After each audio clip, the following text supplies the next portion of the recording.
is good, everybody? Welcome back to Jump Dropper Sports, part two. You know what I'm saying? A part two to this week's episode, man. Got to talk about all the college football that happened over the weekend. It was an exciting opening weekend for college football. Um, D, man, how about yourself, bro? I know you up there. I know you up there at UVA, man. How was y'all first week? First week was very electric. I'm gonna be honest with you, man. I've been here for what 30. This is my fourth season. I ain't never seen us go 48. So that was crazy, bro. Against like Coastal, and you know me, like Coastal. I mean, recent years, bro, they've been okay, but you really don't underestimate a team like Coastal, bro. But like coming out the way we did and the energy that we played in, man, I'm kind of excited. I know we talked about it, like how who that next squad is in the ACC, but like, dude, like you never know, bro. You never know. That's a fact, though. And we can continue on the ACC. It was definitely a unique weekend for that conference. I thought that overall the ACC looked better than what I can remember here in recent years against top end competition. You had obviously Florida State against Alabama. They play their tails off. You had Miami versus Notre Dame, big time top 10 matchup. Those boys got the job done at home. I think you saw a lot of good things. I think you saw some concerning things for some other teams, which we'll also talk about. LSU versus Clemson. What's going on there? But which one do we want to start out with first? We can. Do we want to go Colorado, Georgia Tech? Georgia Tech also had an impressive victory. Or where do you want to start at? Uh, uh since we already here, I want to talk about my boys, man. I really do want to throw my boys in there, man. Let's talk about UVA and Coastal. Coming out this year. This is season 2, 3, 4, 5. So this is season 4 of Coach Elliott's tenure. I feel like this is a fresh start for them coming out, and it was very unique just to see the energy that the team played in. Morris was our starting quarterback. He was a transfer. He looked really good. He looked really good. Unfortunately, he did get hurt. I think it was a dislocated shoulder late in the third quarter. But it's just one of them. It's just one of them like impacts where personally, you've seen everything that's happened with the university since I've been here. You've seen the tragedy happen in 22, and they're still trying to, you know, grow and just rebuild from that. But I think it was such a fresh start. The fresh start and everything else, man. Cam Ross, what I'm saying, he was electric out there, just being a dual threat, a kick return touchdown. Harris had the one hand catch. There's so many one hand catches this week in football, man. I don't even know if you've been paying attention to a lot of that, man. But just the energy that he brought from that, though, man. I'm just super excited. And the defense, the front line, is just electric, man. Carter and Jonas Jackson, at linebacker, what he's doing. He just switched. I think he switched over to outside this year. So he's really doing his thing. He's been doing his thing since a couple of years ago at North Carolina. So just seeing how he's doing, man. I'm really excited for this team again in the ACC, man. It's so uncertain. It's so uncertain, especially with the many quarterbacks that we had here in Virginia in a couple of years, man. But I really feel confident about this team. I really do feel confident about this team. That's dope, man. Like I said, I did not get a chance to watch our boys up there against Coastal. I will be tapping in though. Like I said, I'm looking for any team that can possibly be a contender in that conference. Obviously, there. I will say I think we all think of Clemson when we think about the ACC, even with them losing their week one game. I think we still think Clemson is probably still the most talented team in that conference. But if I look at the problems they had arise in their opening matchup, I think there are some legit concerns that we can get into it. I look at Clemson, dog, and I wonder how come with CJ Spiller on your coaching staff, how come you've not addressed the running back position? Why did we have to transition the receiver to running back? And Ace, I know me and you talked about it on the on the way up to Atlanta. Like, there's no way y'all are being a serious program and you don't have a running back on the roster that can start for you immediately. We got it. Ace, you guys on? Oh, we'll be talking about Clemson. Yeah. It's kind of like,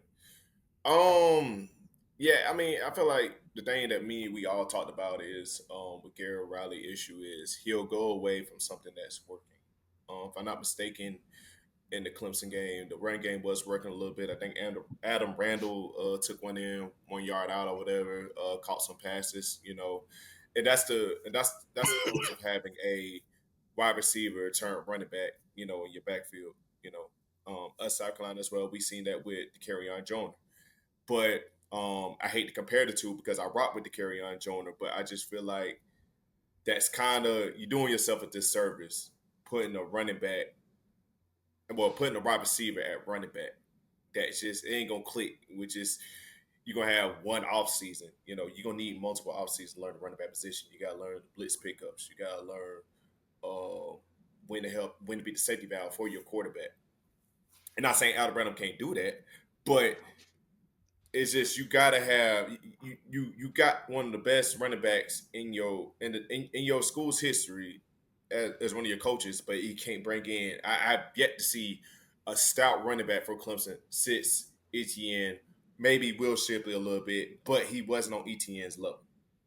Yeah. Yeah, That's I feel like Will Shipley. I feel like that's a bit of a stretch because I don't know. Wasn't he a receiver at one point as well, and then he switched to running they back? I use don't know. him. They use him in the slot as well. They tried to Yeah, they because he's white and a little fast. They try to use him as CMC, but it yeah. cut that I out. I think too, in this new era of dual threats in every position, I feel like Clemson probably took a chance at that. And like I said, we did try to do that with the carry on Jordan, but it was more of an experiment with that compared to like this situation in Clemson, like right now, where it's just like, hey, like we have this guy who's pretty much speedy on the edge on the end. We could just turn him to whatever. And that's a tough thing to do. Again, like you got literally the best running back ever that ever played at Clemson. I love CJ Spiller, and it's like you got to find a way to get some elite talent in that backfield. So because you can't really result in that because a lot, even with receivers, a lot of receivers are different. You can either be a slot receiver, you could be an edge, or you could be outside. Like so, and they try to transition a lot of these small receivers into like power runners or just like explosive runners. Like we kind of sort of did it with Debo. So I mean, but it just ultimately worked because it just kind. But it's only for like a jet sweep or whatever. But I mean, in this situation, it's just like all right, cool. Like we really are transitioning your whole, position. It's so much different when you're going from like quarterback to receiver because I mean that obviously with that situation, that obviously does take more reps, more summers to get used to that. But I feel like from a receiver to running back, like Ace said, that's so much you got to pick up on being that guy in the backfield. Like just blitz pickups and safety helps, all this type of stuff you got to know how to pick up on, and you can't just do that. I feel like to me, the only position on offense that you can transition from is quarterback to maybe receiver. That's just it for me. I'll say. I mean, I don't believe the receiver to running back transition is the hardest. Now, obviously, there's going to be intricacies within each position that you have to learn. I think the biggest my biggest issue is that it's a hell of a risk. If you're a team that's competing for a national title, competing to be in the playoff, that's a hell of a risk because you're hoping that this kid can pick it up quickly. And I mean, open up against LSU. I don't know if that's the greatest game to be able to have a guy that is wanting a new position have to start. But again, I look at the talent pool that they have, and this has kind of been the story of Clemson for the past 3-4 seasons. They're not head and shoulders above the rest of their conference in terms of talent.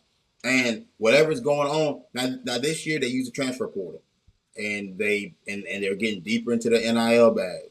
So we saw an influx of talent come in from the outside, but like Ace alluded to earlier, I think it's a big.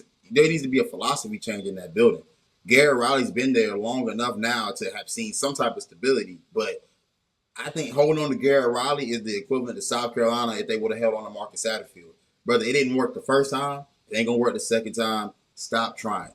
You gotta let it go. And so I think they're in a weird place now. Now to speak on LSU, I thought I was really impressed with LSU's defensive backs. That was the position group that showed me the most because if all offseason we heard about T.J. Moore, Brian Wesco, and Antonio Williams. Now Antonio Williams was banged up, but that's no excuse They got because you Tyler still had Brown. Tyler Yeah.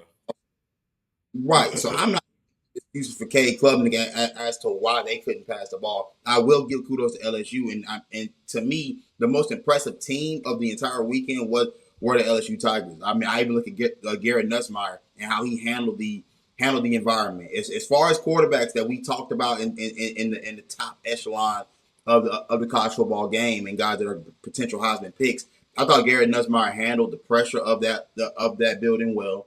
I thought he put his team in the best position possible. I thought if not for the referees, maybe dipping their hand a little too much into the influence of the game, that game gets a little bit more out of hand than what we saw. I think it should have more than likely been about 24-7, more so than definitely more than 17-10, because it really wasn't as close as many would have thought. I'm looking at LSU's receiving core. They got some guys there still. I'm impressed. So as far as a team that I got to keep my eyes peeled for all season, LSU is definitely on that list. Yeah, absolutely. And it's I got to say, Garrett Nussmeier, he definitely improved from where he was last year. I know last year he has a habit of once he get happy feet, he'll just throw the ball up, and that was his weakness. We seen it firsthand. We see him throw two of them guys to us. Both got called back. But we knew that if you put pressure on Nuss, he's gonna get happy feet. I think Clemson defense is stout. Defense is there. The pickup the defensive coordinator hired what's his name, Tim Allen out Yeah. of Penn State. That was a good pickup for them. I'll give Clemson kudos for that. But I just got to give the flowers to what Brian Kelly did for LSU. They definitely had a good offseason. The Bryce Underwood flipping on them going to Michigan, that looked like a blessing because they used that NIL money to help build up that defense that you're seeing right now. So it wouldn't shock me if LSU is playing late in the playoff rounds. I mean, we still gotta we still gotta handle business when we go down there at Baton Rouge as well. But it's gonna be a tough task for our boys. But we'll cross that bridge when we. So absolutely. Do you got any thoughts on that? Nah, I kind of agree with you as well, man. Like just uh, LSU is just one of those teams where I feel like and like LSU has always been a balance. So I mean, it's one of those situations where they're not like totally out of it, but they're always pushing. And it's kind of like what Ace said, man. Like we're gonna see them develop week by week as well. I feel like a lot of these teams in the SEC right now, compared to what we've been seeing all week, is definitely going to be a week by week basis. And you never said that about the SEC, like because you already knew who was going to be the top tier at this point. Now it's just like, all right, cool, where we at. But I feel like with LSU again, it's going to be like that situation where it's just going to balance it out. And by the time we get there, it's like okay, like where do we compare compared to you know in seasons past, especially last year. So I mean, like I said, we're gonna cross that bridge when we get there. Just watching the game versus Clemson, man, they look like they had a bit of an edge, and that's my like Ace said, he's definitely improved from a year ago, man. So you know, shout out to them boys for beating the in-state rival, but like we don't know yet. We really don't know yet. And I'd be remiss if I didn't start hating. Cade Klubnik, come to the table, big dog. Let me holler at you. Drop that No, ether. no, no. Drop the ether. You Nah, can't nah, Drop it. nah, nah, nah, No, nah, nah. no, No, because I'm he was decent, bro. Like here you go, bro. All right, go ahead. where? He was decent where? Where? Where was he decent? I watched it. I ain't see it. Because everybody told me, and you know why I'm going scorched earth on these motherfuckers. You know why I gotta do it? Because everybody told me who was better. They told me all of these guys were better than Lenore's. And it's really not even me just defending Lenore's. It's just more so I just don't understand what were we watching. Because Cade Klubnik, hey, if you can tell me the team Cade Klubnik played last year where he balled out, that was a legitimate team that had legitimate pass rush, legitimate DBs. If you could tell me the team that he did that against, that I'd be more than inclined to listen to you. But when you do it against Furman, damn near 10 weeks out of the season, and you see South Carolina, you wet the bed. You see Texas, you wet the bed for the majority of that game. And you had some plays. I ain't gonna sit there in front on you, but more times than not, when we see you go up against a team that has legitimate athletes on the other side, it's the same thing. And Clemson fans should know, and Clemson fans are very well aware that he's not of the tier of a guy like Trevor Lawrence, of a guy like Deshaun Watson. They know what an elite quarterback play looks like up there. We know what it looks like up there too. K. Klubnik just isn't that for a guy that's been around for 5 years now. 5-star Yeah. quarterback coming out has not. I have not seen consistent improvement. I've seen slight improvement, but he didn't build on what he did last year. Now again, I'd be wrong if I said his season is over because it's the first game of the season. That was a tough opponent, but you're at home. You're a senior quarterback. This is your last go round at it. Why am I watching you still throw up pastrami on rise? You know what I'm saying? To defenders. I don't quite understand it. I'm not. It's not all on him. I think their situation is gonna call for them to have to rely on him more, and I don't think he's up to the task. What's gonna happen with Clemson though, and I'll leave it to this, and we'll move on. They're gonna play this easy ass schedule for the next 9 to 10 weeks. Yep. Because The I'm gonna looking at get their full. schedule now. I mean, I don't even got. I'll be They honest with you. I ain't got even got to look they at. It. got I know Louisville. They got Louisville coming up. They gonna blow They past got the Louis. dot. Yeah, they got The Louisville only coming teams they up. got to worry about, the only teams they got to worry about, to be honestly, is Florida SMU State. and Florida State before they get to us. That's it. Correct. Literally, that's it. and that's my point. The national media is gonna when they go on this They gonna win eat streak. it. They It's gonna gonna eat it. happen. 7, 8 straight. It's The clockwork. national media is gonna flip. The national media is gonna flip the story. Say, hey, Clemson's back. They're back in contention. We got to watch out for them in the playoffs. And when they get to the playoffs, they're gonna run up against a Penn State and get a smacked back down. And we're gonna be right back here all over again. But it's neither here nor there. Neither here nor there, bro. But I Neither here. mean, we can keep it SEC, ACC, and go to Florida State versus Alabama. Oh, we didn't get to that yet, so did we? Now we did We did not not. get to that.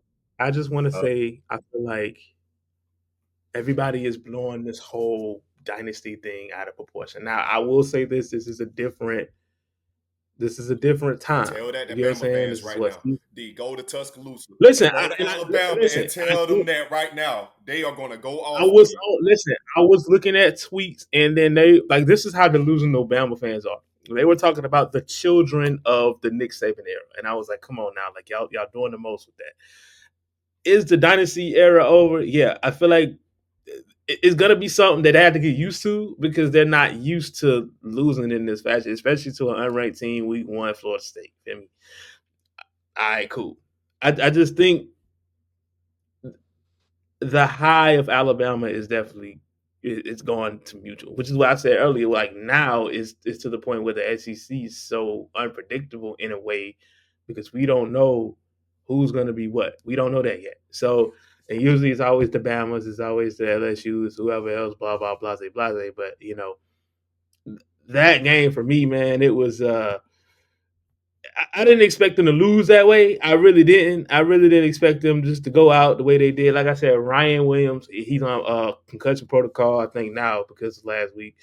So shout out to that man. Hope he get well soon. But they Better did. stop They, them they kind of shut him dances. down Better as stop much them. as they could. So, Better quit them dances. I, Better learn how to bro, dodge. listen, here you Better go, learn bro. how. I'm trying to be serious. I'm trying to be serious for real, bro. Listen, it's definitely a different time. That's all I'm gonna say. It's definitely a different time, and like we said, man, Florida State came out to play. They came out to play, man. Like you said, we weren't familiar with none of their work coming in, especially a lot of people in the ACC. So, Santis, I'm gonna hand that out to you because I know you was cooking with that. So, what you hey on? man.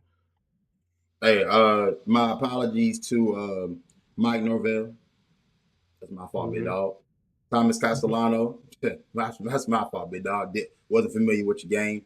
Earl Little showed me something. You know what I'm saying? Showed me a lot. You feel me? And was not aware. This is how much I just really wasn't tapped in before the state, and I kind of written that program off. Was not aware that Gus Malzahn was the offensive coordinator. I think you know what I'm saying. When you mix that together, that team came out prepared. I mean, like I think the biggest thing that I saw was that they were able to run the ball. Their offensive line, defensive lines dominated the trenches, and I think that in Ace, I know you talk about it. You're Mr. Trenches here on this podcast.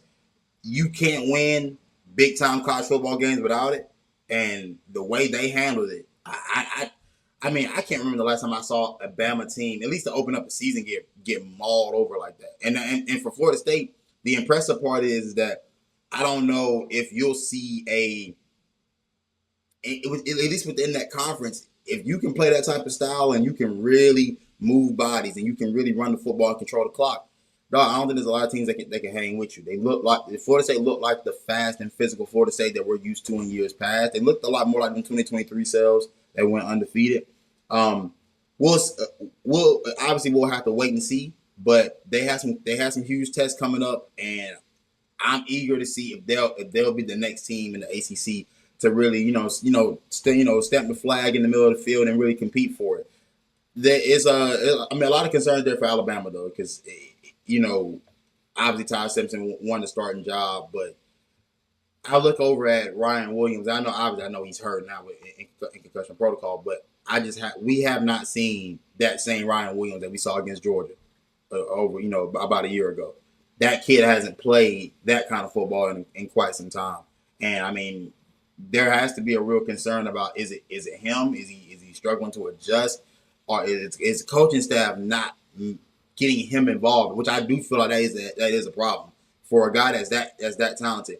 We should be dedicating offensive plays to getting Ryan Williams the football. There should be no reason why Ryan Williams is just running go routes just to clear out for everybody else. Because that's a lot of what I saw in that game against Florida State, where you look at a lot of Bernard's catches. A lot of Bernard's catches came on off the heels of Ryan Williams running a post or a goal to clear out the safety to allow him to work underneath. So what we'll see. I don't know. Kalen DeBoer he was supposed to be this quarterback guru, this offensive guru. I haven't seen that transition either. So it's a lot. There's a lot of questions there at Alabama, and they have more questions than answers.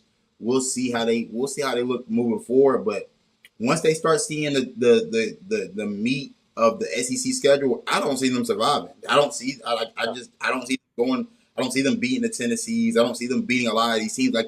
I'm just so unsure of who they are as a team that I can't just give them the benefit of the doubt and say, it's Bama. They'll figure it out. This isn't the same Bama team. The order is not I'll the say same. they may get Tennessee only because of the simple fact that it's at home. But the board struggle is on the way at the away games. So Georgia is looking real. I don't know how they were looking and toting the rock this past Saturday. I don't know. They look like themselves. Look like they're just gonna manage it. Look like they might just and if they getting pushed around by Florida State, I think Georgia for sure is gonna push them around in a couple weeks in Athens. Um, it's like I wanted to say earlier, D. It's like the Bama fans, their patience is very thin. They are spoiled. Saban got them spoiled. This 17, you're talking about 17 years of nothing straight dominance, nothing straight, good football. There's a weird stat. Well, not even a weird stat. It's a crazy stat here. You know how many L's Nick Saban has taken against unranked teams this whole time, this whole 17 years? Four. I mean, it's close. Kellen DeBoer, 1 year in, he already tied it. Already. Mm. 4-0. And what's crazy thing about it, like just from a fan perspective, and I gotta hop off after this. A lot of people thought this was gonna be the Duke effect. And what I mean by that is like they thought the successor was gonna come in immediately and then he was going to just keep them in the promised land. You see it at Duke with John Shire. When he came in and took over basketball, everybody thought like he came in instant, just like what, Elite Eight, Final Four. That's not how that works in football, because in football you have a collective hope. We've seen it with us where we've had a great head coach, offensive coordinator, one crap. You know what I'm saying? So a lot of things affect everything. So it's one of those situations where it's like you kind of got to take your bad days now. Like that dynasty high, it has to come down. Like the older fans and the children of the Nick Saban era, like you gotta let that go. You gotta let that D, go. Like you gotta let me ride the ask you wave. let me ask you this, D, before you get off it. Let me ask you this. Realistically, do Bama fans need to not lower their expectations, but like they need to be more patient. Cause this new era in NIL, I feel like it's gonna take at least 3 to 4 years. All of the boys guys I are not don't here. I don't think they have it. I don't think they have it because they're so used to the pre NIL era, where it's like when you have these players, they're here. To where it's like a lot of these players now is saying like, if I'm not playing, I'm out. And you think about, you're hearing this from Bama. This is a team who's won multiple national championships. You're hearing this from Bama. So it's like you have kids that are on the roster that's like, oh, I'm not getting enough reps. I'm about to go. I'm hitting the portal. So they're not used to that. A lot of these fans are not used to. Maybe these current fans are like, okay, yeah, this will happen, whatever. But majority of these Bama fans are like pre NIL on back. So they're used to guys like committing and like we are made of champions, all that type of stuff. We're going out doing whatever. I just for some reason, and this is my conspiracy theory. They're gonna find a way to bring Nick Saban back into that football room somehow, some way. 'Cause, like you can't tell me that Coach K ain't doing it that dude. They gonna find some type of way to get Nick Saban in there to try to influence something. Maybe not a coach or whatever, but they're gonna find Maybe some recruiting. way to I'll say implement him recruiting. in recruiting. Like you don't think Urban Meyer? I think Urban Meyer is up there in Ohio State as a professor. Well, he was. I don't know if he still is. You don't think he was involved in that football? Yeah. Stop playing. They like, bro. That man's one of the most historic coaches in Alabama history, bro. He gonna have some type of pull. He gonna have some type of pull. I'm telling you, bro. He don't like he don't like sitting around watching this stuff happen. He don't. He don't, bro. He really don't. And He look, don't. bro. Brother D, get your ass up on out of here, man. We don't want you. We don't want nobody getting fired. You know what I'm saying? On my watch. You know what I'm saying? Get gone. You know what I'm saying? We appreciate you, brother. You know what I'm saying? And hey, look, and the people will see you next week, man. For sure, man. Peace, y'all. Peace and love. Peace and love. Oof. That Bama conversation I'm glad we not is done. iffy. I'm glad we cut. We got the Bama situation. I think You we know got what? cut. We can stay on it. My whole thing with the Alabama thing is this though. It's just new philosophies, new era. Like you said, you are. I don't. A lot of Bama's problem. I don't even believe is because of the new era. I really just think it's a philosophy thing. I think it's truly a philosophy thing, and it's about the type of guys that you're putting in these locker rooms. Because for every coach that isn't having success in the NIL era, there are coaches that are having success in the NIL era. And I think the main thing you have to prioritize is prioritize the staples of the locker room.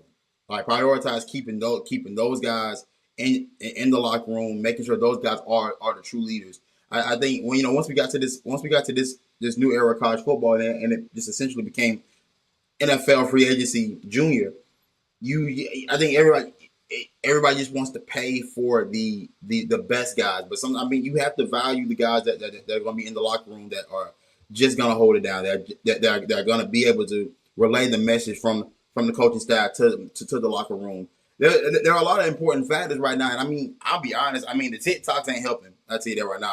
It's looking You bad. know, as You much know, as I like to say fans overreact to things, those if I saw my guys doing all of this and all this, and I go and watch you get bullied on the field, I'm like, there are clips of players laughing on the field, joking, and like it's just not taking it serious, dog. And again, I hate being this type of old head, bro. I really don't enjoy it, but there is a lot to be said about some of these guys. Not that this isn't being what they're fully invested to. And bro, once you're committed to a university, once you're playing for a team, and once you're being paid, brother, you're not protected by the amateurism thing that we used to use to protect guys back in the day. You're a professional. You get paid. The fans that are in those stands, their money is helping pay you. the That shit owners take that serious. The is donors, the booster it's real. clubs, they take that shit serious, man. Yeah, it's real, bro. It's not. This isn't the same old college football that we used to know and love. You can't be protected by the mere fact that you're an amateur. You're not an amateur anymore. Soon as you sign an NIL contract and you start getting paid, and them payments start coming through that, you know what I'm saying? Start hitting that bank account. It's all totally different, bro. You're everybody's up for ridicule. So we'll see what Alabama. They play Louisiana Monroe next week. Then they have Wisconsin coming up. You know, say oddly enough, but but like you said, they got a game against Georgia in a few weeks. Don't forget they got LSU later on in the season. They got a lot of real tests, and they also gotta come holler at us. If an old buddy, what's his name that had all that to say last year when you talked to him against Alabama? Uh, who was it? Who was it? And We I ain't got to think mention his name. I ain't even worry about his name. But buddy, hey, oh buddy, we gonna find you. You know what I'm saying? You gonna I know who know. you are by the time we drop this. Hey, y'all gotta come holler at us, man. And there's a reason why y'all homecoming, bro. Don't forget that. You know what I'm saying? They knew. Hey, they knew. Hey, and look, I'm telling you right now, we put A&M on. We had A&M homecoming last year, but we ain't hiding. On me, we not hiding, bro. we Best believe. don't we don't dodge smoke in Columbia, South Carolina. We don't, we don't beat up on Sunbelt teams, and try to go on win streaks and post fake propaganda. You know what I'm saying? You know what I'm In saying? the Midlands, Upstate, I don't know. I can't. You see I what don't know you what see with them. you know what I'm saying. The boy look a little funny in the light. You know what I'm saying? So You know what I'm saying? You see what you see with them. know, You feel me? I don't too much know. We haven't. And what other games? What other games? I mean, we just real quickly. I was impressed with Auburn and how they played in their opener against Baylor. Jackson Absolutely. Arnold. He didn't do much as a passer, but he showed off that running ability. Hey, That's what you wanted to see. I mean, I think for him getting his confidence back was going to be the biggest thing for him moving forward. Like I said, Auburn's going to be a team that I don't think they're going to be world beaters this year or anything like that. But I think a 7-4, a 7-5, 8-14 is what you could expect from Auburn this year. Who else? Miami, Notre Dame. I was really impressed with Carson Beck. Lord he knows I looked don't. I like never he looked impressed like with Buddy before. 2003 Beck. He looked like the Carson Beck before he got with Mike Bobo. You know what I'm saying? I feel like Beck just did not fit Mike Bobo's scheme, or just wasn't. I don't know if any quarterback does. If I'm being completely honest.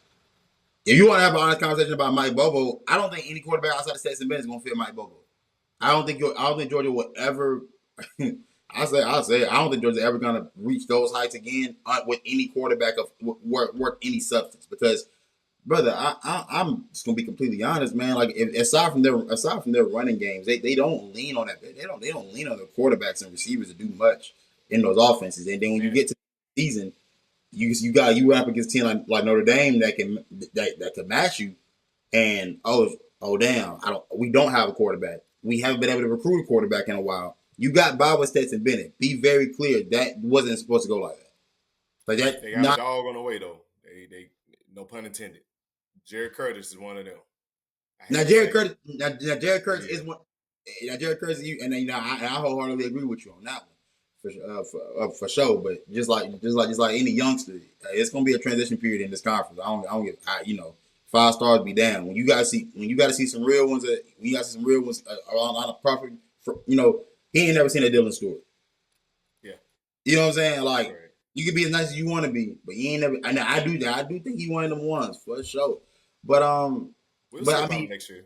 We'll not see. facts, not facts. But well, back on the Carson Beck in Miami, I think the biggest thing for me with the Carson Beck situation was obviously he looked more like the guy that people were starting to believe in going into last season. But also, I just look at how his team reacted to him as well. Like that, like those guys seem to have seem to really enjoy him, seem to really follow behind him. And I mean, it's only one game. You only can tell so much about you only can tell One but game. so much. But when you leave a situation like Georgia going to Miami, how quickly can you get these guys to buy into you as a starting quarterback? Because that's a bigger part than anything for any team. Like how do we believe in our leader? Is he a guy that we truly want to follow behind? Is he a guy that people truly like to be around? You know what I'm saying? You don't necessarily have to like to be around a guy for him to lead, but it does help in certain aspects. But I mean, credit to Miami for getting that win. They were a team. I mean, now Miami should have gotten that win because Notre Dame was implementing a new starting quarterback. That I don't think Notre Dame's out of it by any stretch of the imagination. I thought these were two good teams that battled it out. Somebody's got to lose. Um, but for Miami, man, that's a good defense to go up against to start your season off, and it does give me confidence for them moving forward. Like, hey, like when you run up against the better teams, I think they do. I think they play Clemson this year as well, if I'm not mistaken. You said Miami does? Yeah, if I could be I want wrong. to say. I got number time. I check real quick. You know what I'm I saying? know But Clemson got Florida State, but yeah, that'd be a good matchup. if I mean if you, honestly, depending on how Miami's schedule shakes out. So, obviously we didn't really tap into Miami this year. So they play Bethune-Cookman this upcoming week. Then South Florida. Then you get Florida on September 20th. I will be tapped into that one. That's gonna be a good one. Then Florida State the following week. So Oh they wow. get all of their Florida Back to games back. back to back. That's kind of crazy. Then Louisville, Stanford, SMU, Syracuse, NC State, Virginia Tech, and Pitt. So no Clemson on this schedule, but they do got plenty of opportunity to show the world that they are a legitimate squad. So you know what I'm saying, like, you know, we'll get to see a lot more about those guys in the upcoming weeks, but it was an impressive victory. If I had to just gauge the most impressive wins of this weekend, I think LSU's win over Clemson on the road is the most impressive win. Miami's win over Miami, which I thought I don't know if everybody would have picked that, but that's an impressive win. They were at home, but that was a very impressive win. Ain't it fun to see the state of Florida going crazy in football again? It is First fun. time we've seen that. I think college football is better when that state is good, man. Just to be completely honest, the ACC is a lot better when that state is good because that means that it ain't just Clemson doesn't just get to walk through the conference untouched. You know what I'm saying? So Yeah. it's definitely fun for me, man. Like you said, all that talent is down there in Florida, dog. There's no reason why these programs shouldn't be 8 to 9 wins every year. Like there's truly no reason for it. I know we didn't get. I know we tried to hit this yesterday before the recording crap out on us, but Deion Sanders and the Colorado Buffs against Georgia Tech. Shout out Haynes King. Shout out Brent Key. Those boys playing their physical brand of football. I mean, aside from their early turnovers, they played. They played their way. They had their way with that game, and they're going to be a problem in the ACC. My biggest thing for them is finding that passing game, finding a balance with Haynes King and the amount of runs, because that wear and tear, he's not going to be able to sustain that for 11 more weeks. Yeah. Um, can you find a balance with the passing game? If you can do that, then I think they have a shot. They're going to be a tough out though, because even without them running, even though they left the triple option behind, the essence of it is still in the room there at Georgia Tech, and them boys are still going to play physical, still going to run it at you 30 to 40 times a game, and you're going to have to figure out a way to stop it. So Stop it. Mm-hmm. we'll see though. We'll see. I was very impressed. I know Brent Key's one of those guys that we've been impressed with for the past year. Haynes King, one of those guys. I think that kid's just a football player. If you ask me, do I like him as a quarterback? I'd tell you no. But if you ask me, do I like him as a football player? Hell yeah. The That's old old school. Sure. school type of quarterback for real. Uh, yeah, and it was just get with Georgia Tech. You know, I got to give Brick Key his flowers every chance I can. I think he is a very good coach. For him to adjust, it's not many. It's not many teams that can adjust from turning the ball over 3 times in like the first 5 minutes that can come back and win the game. You know, it's hard to see that. But Brinky did a good job with that. Like I said, may need to chill on running Haynes King just so much. I think the game winning run that he did, bro, was so I don't know if his ribs was that tender. Bro can't even celebrate with the team. He was like, "Look, man, get off." He said, "I can't even dance with y'all right now." You know what I'm saying? That's just red flags, man. Because you know you got Clemson in a few weeks, and you're gonna need Haynes King as healthy as possible for that. Because that is a very more physical team than Colorado. I will say that. That's facts. So with that being said, let's flip it over to Colorado. Damn, I thought Dion was gonna take this game pretty personal. I feel like Georgia Tech is one of those schools that I know he wanted to go to with him having that connection playing in Atlanta in the '90s. It's a different team, man. Different team, different vibe. They in the Big 12, so I mean, I don't think they completely be out. I think they can still be in play for the Big 12 championship. It's just got to make some adjustments, then also get a little bit more physical. Get a little bit more physical on defense as well. I think they got some DBs. I forgot his name, number 3. What's his name? He was out there doing. He did pretty good in my eyes, in my opinion. But it's some adjustments that he's gonna have to make.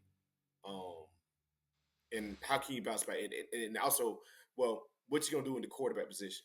Is Caden Salter? Is Salter really that guy, or do you need to go with your man's? I forgot his name. Julian Lewis. Julian Lewis. Yeah.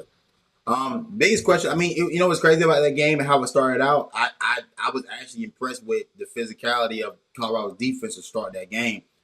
As that game kept going and Georgia Tech just kept leaning on them for 4 quarters, you don't quite have it. So that tells me you're still not quite there physically to be able to stand up to some of these teams. My biggest disappointment though was indeed Caden Salter. He was a guy that I talked about last week that I was like, hey, watch out for him because I mean, I was familiar with this game coming out of Liberty. He had been solid. Now obviously last year didn't have the greatest year, but the year before that, I want to say 2023 was his big time year. Um, I was definitely disappointed with him because I think that for a team that forced 3 turnovers in that first quarter, you have a veteran quarterback that for some reason cannot sustain drives, cannot hit his targets. He missed so many throws in that game that had a huge impact on why you could not win. Do I think he's the only reason why Colorado lost? No. He for damn sure didn't help.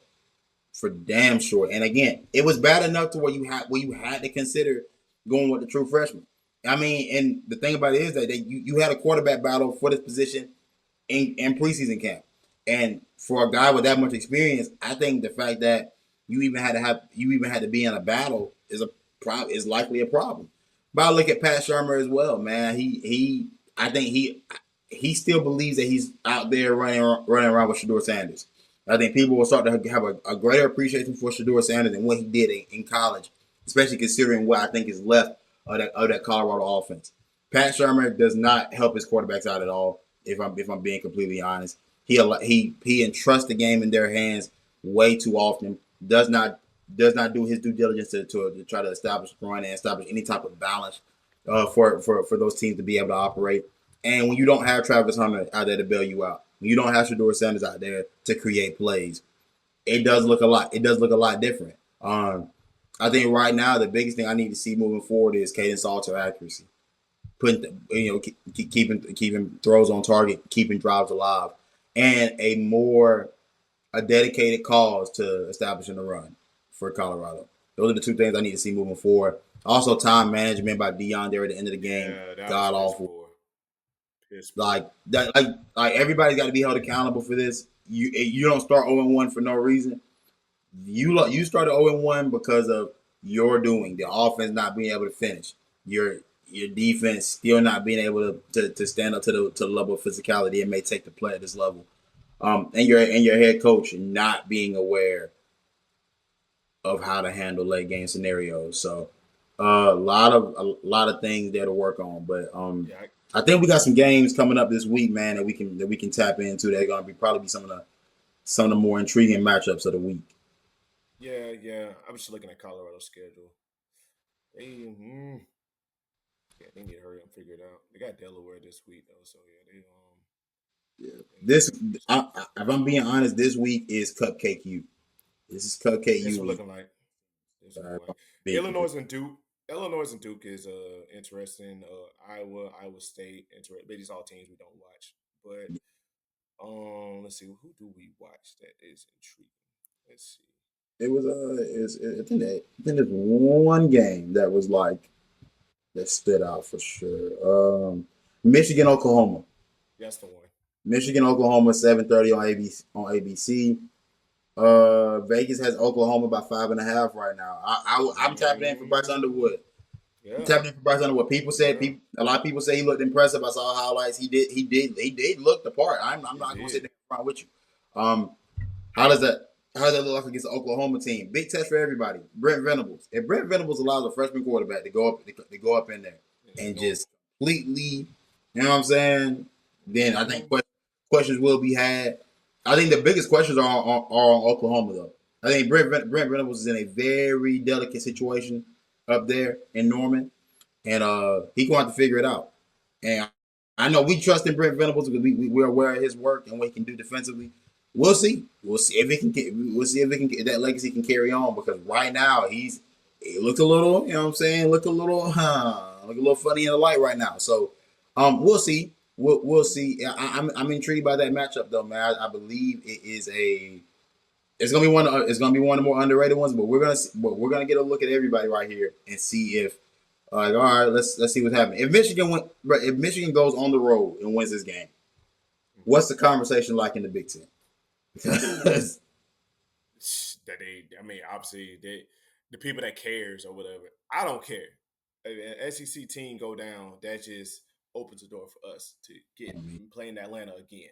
You know, but Yeah, I mean, Big Ten fans be pounding their chest saying, "Hey, we own the SEC," and just stand the third. And for Bryce Underwood to go into Norman and Cook, I mean, it's possible. I mean, we shut them down 21-0 5 minutes into the game.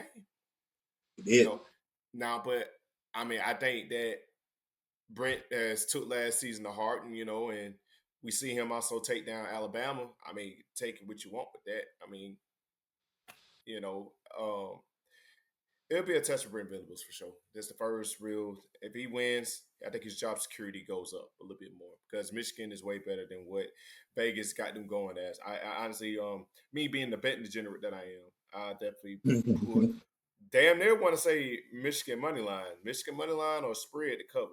I think they'll cover. Yeah. That's the second game that's kind of intriguing too.